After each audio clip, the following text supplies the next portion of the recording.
Imagine coming home after a grueling day, key fob in hand, only to find your front door defiled by a rusty bargain bin deadbolt that looks like it was salvaged from a junkyard. That's exactly what hit Ethan like a sucker punch. His sleek smart lock vanished, replaced by this eyesore, with a smug HOA notice taped above it, accusing him of unauthorized tech menace in the name of neighborhood purity. And right on cue, his phone rings, HR from work, droning about an anonymous tip on his erratic home setup, putting his security clearance on ice. Boom. Life torpedoed by whispers and red tape. In the manicured hell of Willow Creek Estates, where every lawn had to be a uniform shade of envy green or face fines, Ethan had always played by the rules. Quiet IT whiz. Single. No drama. Just a guy who wired his house smart to keep things efficient. But whispers started months back that Davies guys got wires everywhere. Probably spying.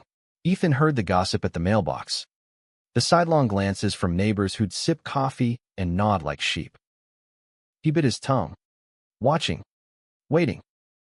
Leading the pack was Beatrice B. Hargrove, the HOA president, a rotund busybody with a perpetual scowl, dressed in pastel polos that strained at the seams, preaching community standards like a televangelist while fining folks for mismatched mailbox flags.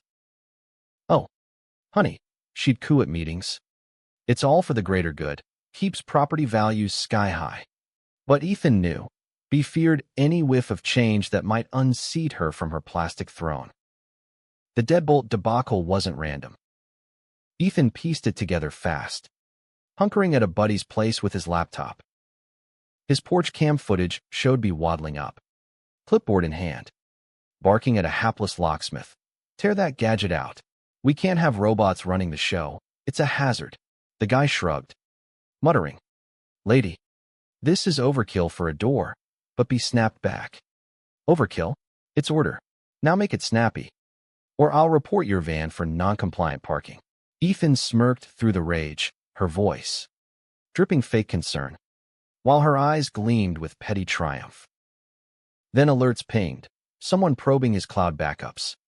Clumsy hacks from an IP tracing to BEA's son, a wannabe coder named Derek, who probably learned hacking from YouTube tutorials. "Mom's little enforcer," Ethan whispered, locking them out with a few keystrokes. But the real kicker?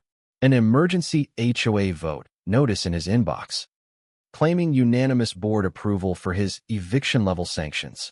Ethan dug deeper, timestamps identical. Emails from shady domains. Fabricated BS, he chuckled darkly. Emailing his lawyer, time to flip the script. Tensions boiled as B ramped up her smear machine. Neighbors got emails. "Beware disruptive elements threatening our serene oasis." One lady cornered Ethan at the park, whispering, "BEA saying your house is a fire trap with all those batteries. Scary stuff." He nodded calmly. Funny how she ignores her own overflowing garage full of vintage junk.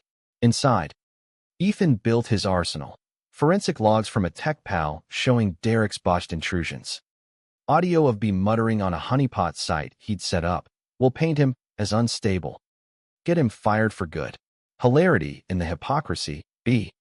Champion of transparency, forging votes to cling to power.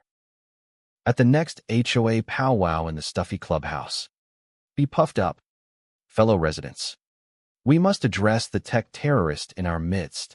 Murmurs rippled, but Ethan stood, projector ready. "Terrorist? Let's see the tape." The room gasped as BEA's on-cam tirade played, her face turning beet red. "Out of context," she blustered, jowls quivering. "I was protecting us," a neighbor snorted. "From a doorbell cam? Please." Chaos erupted, shouts. Side eyes at B, her allies squirming like worms on a hook. In the end, the county swooped in, suspending B amid fraud probes. Her empire crumbled, forged docs exposed. Her yard cited for violations she'd ignored. Ethan reclaimed his door, job intact, as neighbors elected a sane board. B slunk away, a bloated shadow of her former bluster. Fined and humiliated. But here's the twist. Was Ethan the villain for turning her weapons against her? Or was BEA's order just a mask for control freakery? You tell me, in a world of absurd rules. Who's really breaking the peace?